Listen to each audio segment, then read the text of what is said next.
Dans l'œil du chat. Félix, en train de dire ton samedi à Manhattan.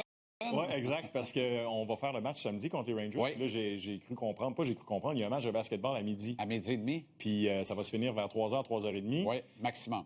Puis du college. la période d'échauffement Canadiens-Rangers est à 6h30. Oui. Peux-tu dire que le changement va se faire assez vite? Ils ont déjà fait pire ou mieux, c'est ça, non? Au moins, c'est pas le cirque.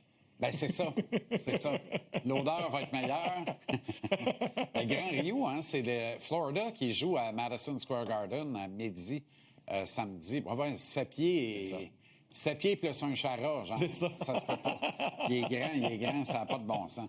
OK, Jeff Gorton a dit tout haut, et c'était d'ailleurs au camp d'entraînement, au tournoi de golf, en fait, en septembre 2024. Ça fait quand même 15 mois de ça, qu'il fallait corriger rapidement le travail défensif, que l'équipe se devait d'être meilleure. 15 mois plus tard, le constat est plutôt brutal. Puis moi, c'est cet extrait sonore-là qu'on va vous faire écouter dans quelques instants, mais toujours demeurer en tête.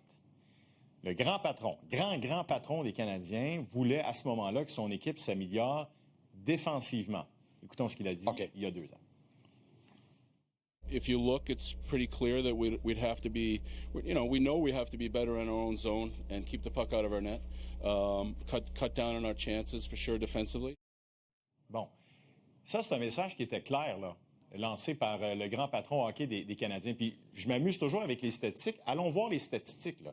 Quand il le dit par rapport à ce qu'on vit présentement. OK, t'es prêt? Alors, quand il le dit, la moyenne de buts accordés des Canadiens est à 3,43, l'équipe était 27e. L'année passée, ça s'est amélioré à partir de la mi-saison. En début de saison, c'était pas éloquent. Exact. À peu près pareille date, il y a 1 an. C'est drôle, on commençait à jouer différemment dans le tiers défensif, puis ça s'est mis à mieux aller. Là, regarde, là.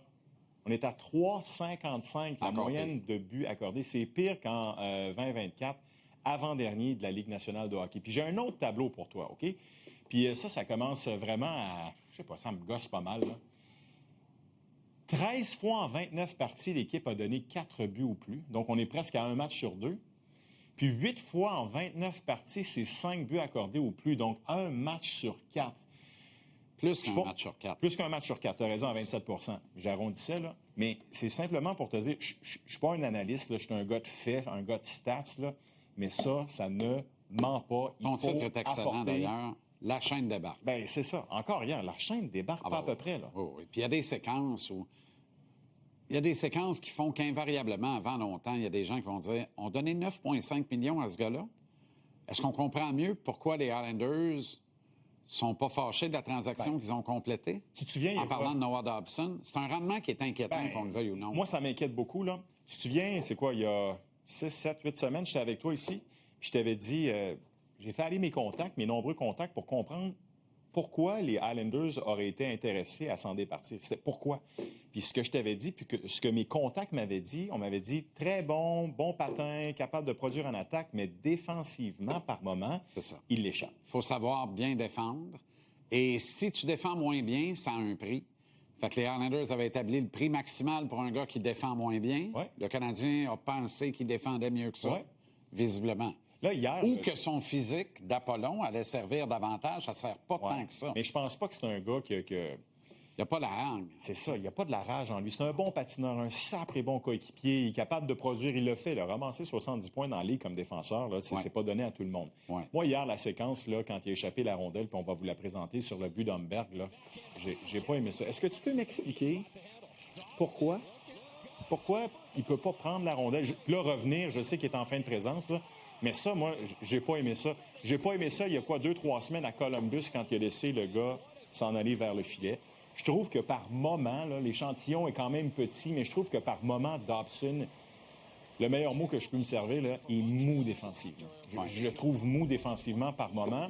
Puis quand il joue avec aplomb, ben là, c'est agréable de le voir jouer. Il peut aider cette équipe-là, mais quand il l'échappe, ça donne une séquence comme sur le but d'Homberg. D'ailleurs, à la fin de cette séquence-là, il arrête de patiner puis il tente d'harponner le joueur. Il passe dans le vide. Là. Mettons qu'il l'atteint. Là. C'est pas plus brillant. Là. C'est ça. Il faut que tes pieds bougent. C'est ça. Si t'arrêtes de bouger tes pieds, puis encore là, à sa défense, il était en fin de présence aussi. Il manquait peut-être un peu d'énergie, mais c'est ça. Oui, puis on y en tire du jus. Là, à courir après la puck, puis essayer de ramasser une palette, puis comprendre tout ce qui se passe dans sa tête à lui, mais ce qui se passe dans la tête des 4 autres gars sur la glace en même temps que lui. C'est un peu ça, l'homme à homme. Un peu ça que ça demande. C'est mentalement très, très, très exigeant et épuisant. Quand tu joues 13 matchs en 22 jours, de ne pas être capable un soir donné de dire « Hey, box plus 1 à soir. 1-2-2 en zone neutre, puis après, box plus 1, tranquille, tranquille. On s'économise. On se la joue Nicholas Lidstrom un peu, ou Victor Edmond pour les plus jeunes à l'écoute. Fais pas ça pantoute. Bon, les stats des gardiens, évidemment, c'est quasiment gênant à démontrer. Hier, là, sérieux, là, les deux, je ressentais de la pitié. Ça, j'aime pas ce sentiment-là. C'est pas bon du tout. Puis, regarde, moi, je veux te les présenter, les statistiques, parce que quand tu en prends connaissance et quand tu les vois, tu fais aïe, aïe, encore plus, là. Depuis le 4 novembre, là, OK? Montembeault, taux d'efficacité à 869, moyenne à 3,64. Dobache, efficacité à 860, moyenne à 3,80. Alors, la décision qui a été prise hier, je pense que c'était une décision qui était à prendre. Ça prenait un électrochoc. Amener Fowler, moi, je vais être franc avec toi, moi, je m'attendais à ce que ça soit Kakkonen. Moi, je pensais que quand on est allé chercher Kakkonen comme joueur autonome, un gardien qui a 140 parties d'expérience dans la Ligue nationale, je pensais que ça aurait été lui. Tu sais quoi, j'ai l'impression qu'hier, là, c'est un move de relations publiques. Plus j'y pense, il fallait étouffer, il fallait mettre le couvercle sur la marmite. Là. Tu manges un autre volet à domicile. Tu sais, un moment donné, le coach va pas gagner l'air devant les médias. Tout le monde, il parle de son système. Un moment donné, il y a un joueur qui va s'échapper, qui va commettre une bourde, genre, on est écœuré, le système ne marche pas. Il faudrait peut-être revoir le système. Tu sais, là, hier, là, on est passé de tout va très, très, très mal, mais mal comme dans Vendez le club à oh, le sauveur arrive. Fait que sur le plan des relations publiques, là, on a contrôlé le message, puis on a complètement dévié le message vers wow, Fowler arrive, le Messi débarque, on est sauvé, tout va bien. C'est l'effet que ça a fait aux partisans moyens de l'équipe. Oui, puis je comprends avec ce qui est sorti aujourd'hui, comme quoi Dryden a gagné son premier match à Pittsburgh, même chose pour Patrick Roy, même chose pour Price. Là, demain, est-ce que tu amènes Fowler peut-être? Mais oui, c'est un move de relations publiques. Mais moi, je pense aussi que c'est un move de la direction. Là. Je pense qu'il y a des patrons en haut qui sont tannés. Jeff Gorton et Kent Hughes qui ont pris cette décision-là. Mais moi, je veux être dans l'office. Je veux être dans le bureau. Le meeting. Gorton Hughes, Saint-Louis. Je veux voir ça. Moi. Je veux voir qu'enfin, on se pogne un peu. Hey, Martin, arrête, là. Arrête, on s'en va dans le mur, on ne peut pas te laisser caler de même. Ça arrive. L'année passée, à date butoir des transactions, il n'y a pas eu de nouveaux joueurs qui avaient été ajoutés, mais ça a brassé. Il y en a qui en voulaient des nouveaux joueurs. Exact. D'après moi, le coach en prendrait encore, mais le coach doit aussi mettre de l'eau dans son vin. Si ça ne marche pas. Merci. Ça fait plaisir. Excellent. Porte-toi bien, merci.